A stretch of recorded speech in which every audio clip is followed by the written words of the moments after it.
Assalamualaikum warahmatullahi wabarakatuh. Selamat malam. Kali ini saya akan mencoba menjelaskan tentang studi kasus, yaitu audit sistem informasi berbasis COVID-5 pada SIM BL di unit CDC PT Telkom Pusat Tbk. Baik, sebelumnya nama saya Hendrik Kuswanto, NIM 20108020019 kelas 4 B2 Informatika.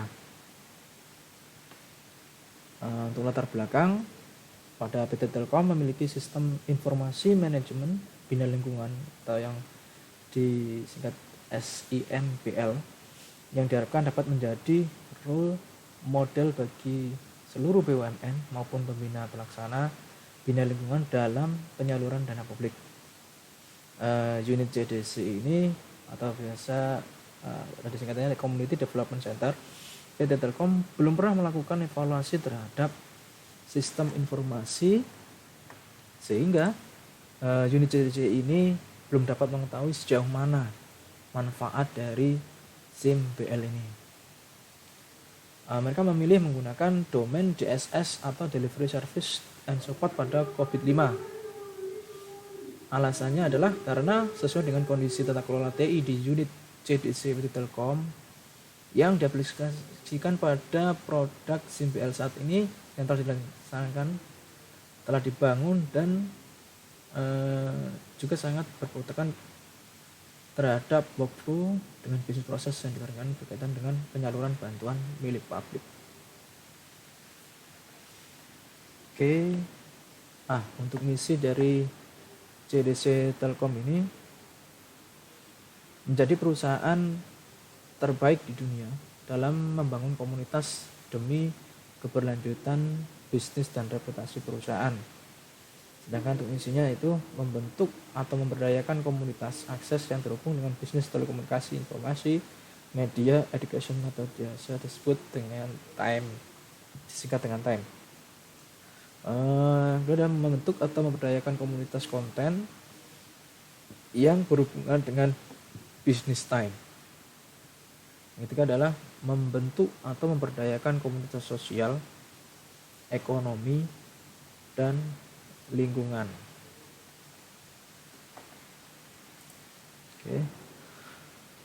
Untuk langkah-langkah audit kali ini, yang pertama adalah pengumpulan data.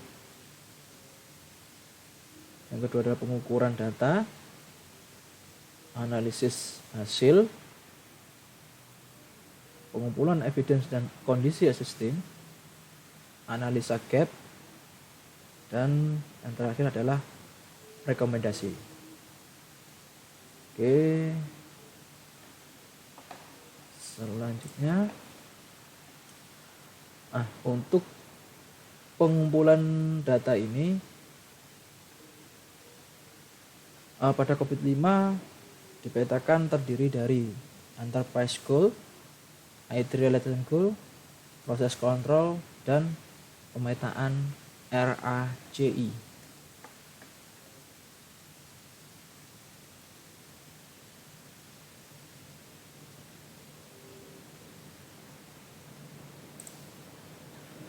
Untuk enterprise goal dilakukan pada dengan sasaran strategis pada bina perusahaan,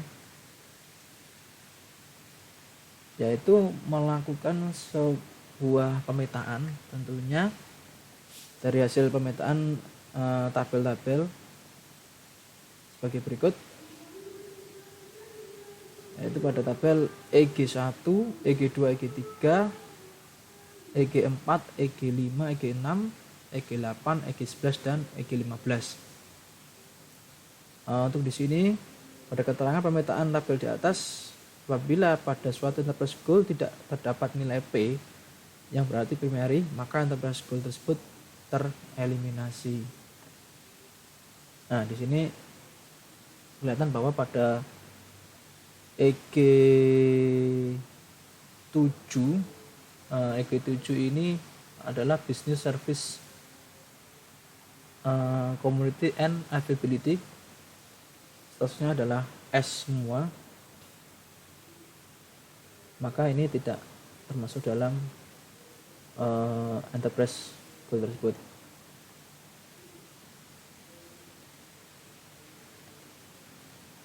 Oke, lanjut ke 2. Setelah melakukan enterprise goal, maka harus dilakukan pemetaan IT related goal dengan enterprise goal yang tadi. Dari hasilnya maka didapatkan yaitu untuk IT R1 sampai dengan IT R13, kemudian IT R15 sampai dengan IT R15. Sama dengan tadi, keterangan dari permintaan tabel di atas, apabila pada suatu IT related goal tidak terdapat nilai P yang berarti binary, maka IT related goal tereliminasi. Yang ini yang tereliminasi adalah nomor IT 14. Di sini terbilang sebagai availability of reliability and useful information for decision making.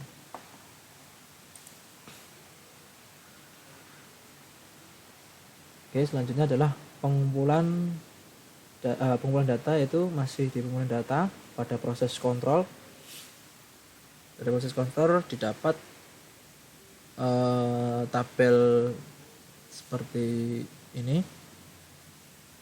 Pada tabel ini dapat nilai-nilai, yaitu di mana proses yang memiliki nilai lebih besar dari 0,15 maka dapat dijadikan cakupan audit. Nilai 0,5 merupakan nilai urgenitas dari processability kategori not achievement. Kalau dilihat dari data di sini semua berada di angka 0,15. Pengelolaan operasi dari DSS 01, mengelola operasi DSS 02, mengelola permintaan layanan dan insiden, DSS 03 mengelola masalah, DSS 04 mengelola keberlanjutan, DSS 05 mengelola pelayanan keamanan, DSS 06 mengelola kontrol proses bisnis dengan nilai 0,38 yang DSS 06 ya. Oke, setelah itu masuk ke dalam pemetaan RACI, di mana pada pemetaan RACI dilakukan untuk menentukan objek yang akan terlibat dalam kegiatan audit ini. Misalkan di sini ada beberapa game manajemen yang terlibat dalam audit ini. Contohnya ya di SNPL itu sendiri, officer di bagian bina lingkungan, terus manajer sistem informasi, officer sistem informasi, dan PIC sistem PL di Telkom Sigma. Oke, di sini ada keterangan dari RAC itu sendiri, yaitu R adalah pihak pelaksana yang bertanggung jawab melaksanakan dan menyelesaikan aktivitas yang menjadi tanggung jawabnya. A. Pihak yang mengarahkan jalannya pelaksanaan aktivitas. C. Pihak menjadi tempat konsultasi. Dan I. Pihak sebagai informan. Nah, di sini adalah tabelnya. Misalkan contoh yaitu menjalankan prosedur operasional. Di sini berarti semua ada di PIC SNPL Telkom Sigma. CI pihak menjadi tempat konsultasi. Di sini ada PIC SNPL di unit ITSS. Nah, oke. Sekarang masuk ke dalam kuesioner. Dalam metode pengumpulan data ini dibagi menjadi 2, wawancara dan kuesioner.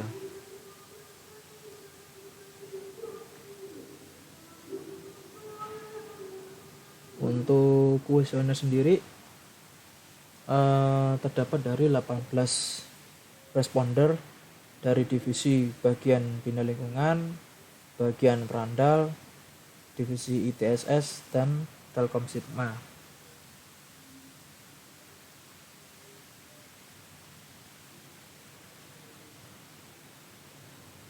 Dari responden ini dapat dilihat bahwa jumlah responden yang telah diberikan adalah 18 yang terdiri dari pihak-pihak yang saya sebutkan tadi sesuai dengan diagram Raji, yaitu untuk DSS 01 dan DSS 05 prosedurnya diberikan kepada Telkom Sigma.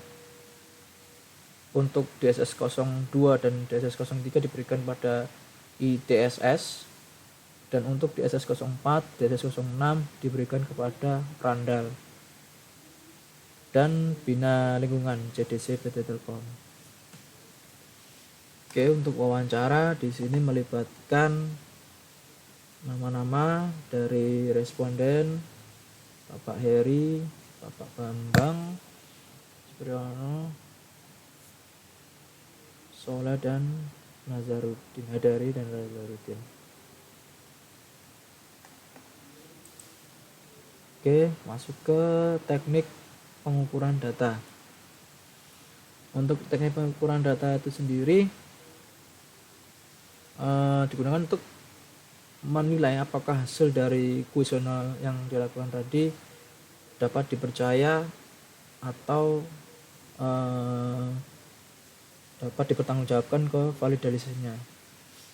Dalam teknik pengukuran data ini menggunakan jenis-jenis dari validasi yang dimana yang dipilih adalah menggunakan jenis validasi korelasi produk momen yang dikemukakan oleh Pearson.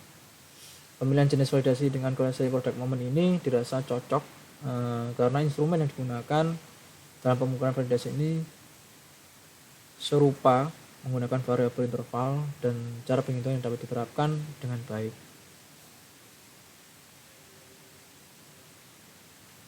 Pada korelasi produk momen ini dikatakan valid jika nilai-nilai total correlation-nya lebih besar dari nilai kritis. Item pertanyaan memiliki nilai koefisien validasi lebih besar dari nilai kritisnya, dapat disimpulkan bahwa item tersebut bisa dibilang valid. Jadi total correlation lebih besar daripada ini.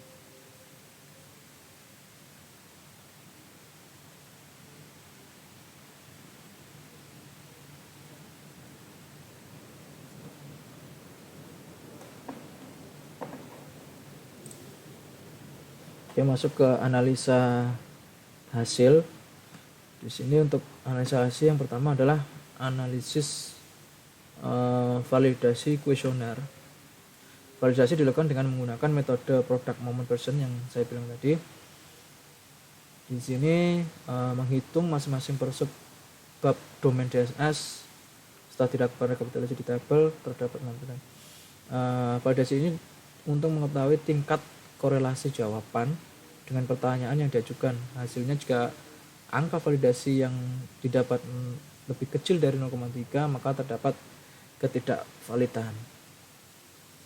Yang kedua itu analisis hasil kuesioner. Analisis hasil kuesioner ini dikategorikan dari level 0 sampai dengan level 5. Di mana level 0 itu ialah sesuai dengan tabel ini itu tidak dilakukan atau gagal. Pada level 5 di sini dilakukan ada inovasi dan strategi membangun aktivitas sesuai hasil analisis dari aktivitas dilakukan. Contoh di sini saya ambilkan dari DSS 01 yaitu menjalankan prosedur operasional. Yang pertama yaitu memelihara prosedur operasional kegiatan TI. Di sini frekuensi pemilihannya menggunakan 3, level yang dipilih adalah 3.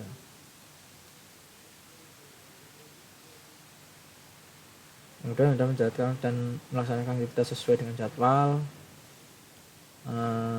Frekuensi dari responden ada yang memilih 2, ada yang memilih 3, ada yang memilih 4, ada yang memilih 5.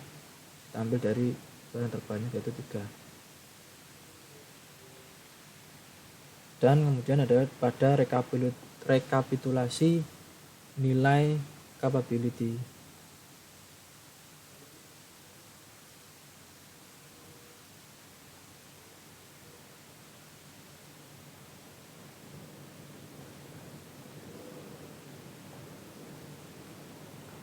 Pada rekapitulasi capability ini, setelah dilakukan hasil kuesioner, maka didapatkan hasil nilai-nilai dari tiap aktivitas di DSS, domain DSS tadi, yang nantinya dimasukkan ke dalam sebuah form.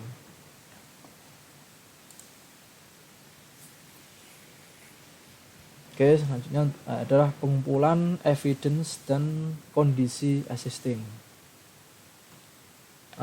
Pengumpulan dan deskripsi evidence yaitu pada DSS 01 sampai dengan DSS 06. Dalam penentuan suatu kondisi yang didapat sudah valid akan diperkuat lagi. Dalam audit ini dilakukan dengan pengumpulan bukti-bukti yang sudah ditetapkan pada COVID 5 ini. Jadi dilakukan pengumpulan data sesuai dengan DSS 01, DSS 02, DSS 03, DSS 04 atau DSS 05 dan DSS 06.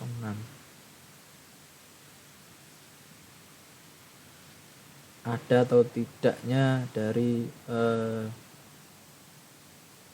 sebuah misalkan operational schedule pada aktualnya ada atau tidak. Yang kedua adalah penilaian kondisi existing. Penilaian pada kondisi existing ini sama juga dengan kondisi pada DSS 01, DSS 02, 03, 04.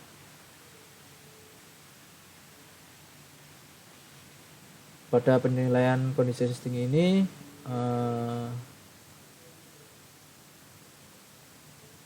merupakan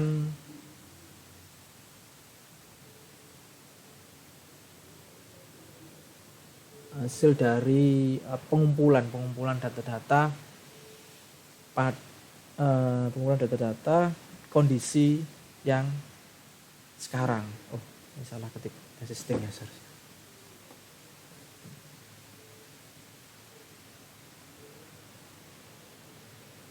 Misalkan pada kondisi existing DSS 01 itu dia menjalankan absensi dan rekap aktivitas dilakukan dengan baik. Pengelolaan ini penilaian hasil IT, monitoring atau pengawasan terhadap aset dan insiden. Semua yang ada di DSS 01 dicari bukti-buktinya atau kondisi yang ada sekarang. Nah, setelah didapatkan kondisi, biasanya ditemukan gap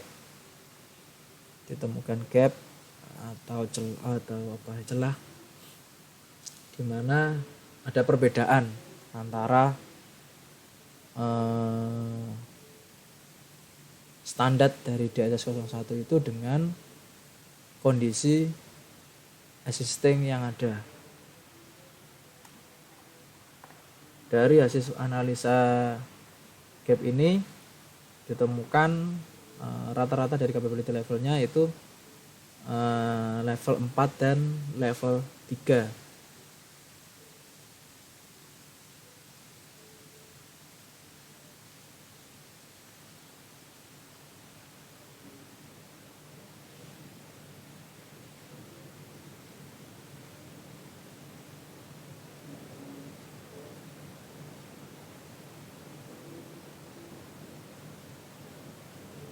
Contoh untuk analisis gap ini, misalkan pada DSS 01 tadi ada manage operation,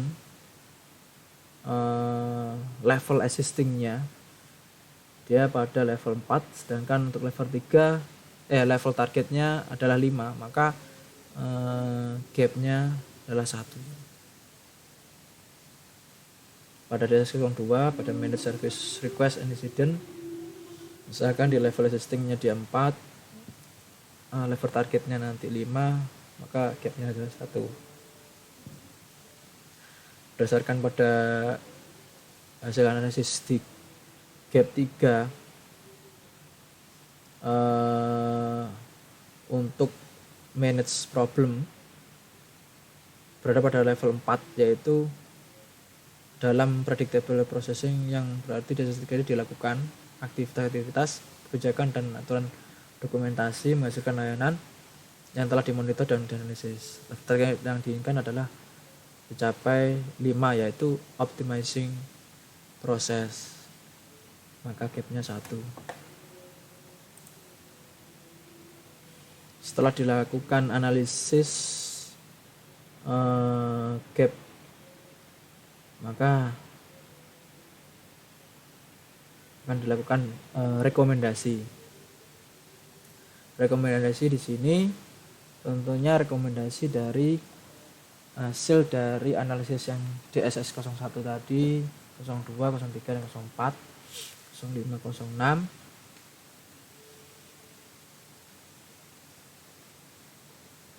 Dari analisis gap tadi ditemukan atau didapat level target yang diinginkan atau yang dicapai, dan yang harus dilakukan untuk meningkatkan dari kualitas atau meningkatkan levelnya. Di sini saya ambil contoh untuk DSS 01 sampai dengan DSS 03 itu mengelola infrastruktur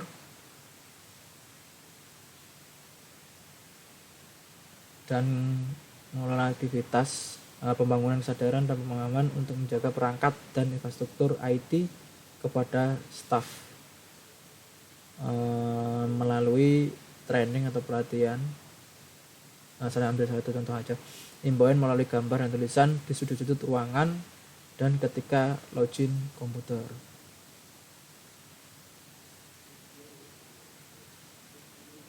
Itu yang kedua, pada diperlukan adanya pengawasan monitoring, misalkan ini yang jadi DSS 01, ruangan secara 24 jam dengan menggunakan kamera CCTV, karena di dalam ruangan belum menggunakan monitoring yang memiliki fungsional melihat sudut ruangan. Ini didapat dari hasil analisis yang gap tadi.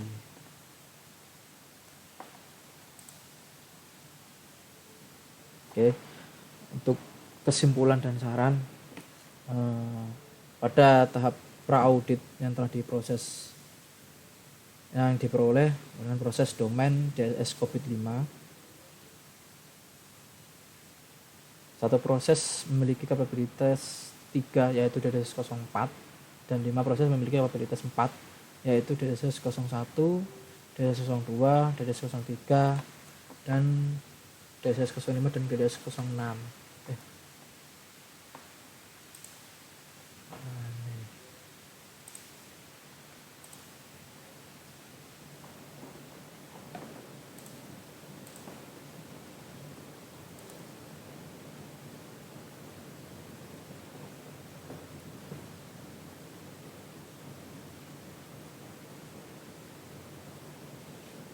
Oke, penentuan level target untuk masing-masing proses sebesar 1 level.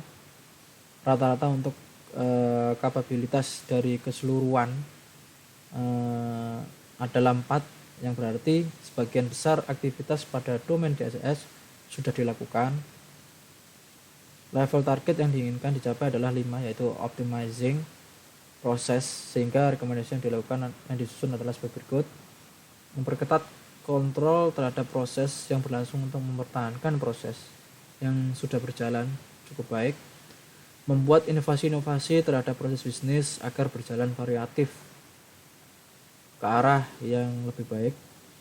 Berdasarkan prioritas, maka domain yang masih tertinggal adalah DSS 04, yaitu manage continuity, maka perlu dilaksanakan terlebih dahulu rekomendasinya untuk meningkatkan performasi dalam berlangsungnya bisnis proses. Yang keempat adalah meningkatkan dan konsisten dalam mengontrol dan mengevaluasi pencapaian terhadap blueprint 5 tahunan, khususnya kontrol dan evaluasi per 3 bulan dan per tahun. Untuk sarannya itu penilaian tingkat kapabilitas terkait bina lingkungan SGM JDC PT Telkom ini dapat dilanjutkan pada modul-modul lain menggunakan Kobot 5. Yang kedua adalah dapat ditambahkan scoring atau pembobotan dalam terkait pengumpulan bukti yang dicari untuk memperjelas rekomendasi. Yang ketiga itu metode dalam perhitungan validasi dan penentuan level capability tiap aktivitas dapat dilakukan dengan metode yang berbeda. Baik. Terima kasih sebelumnya. Mohon maaf jika ada salah-salah kata. Demikian, terima kasih.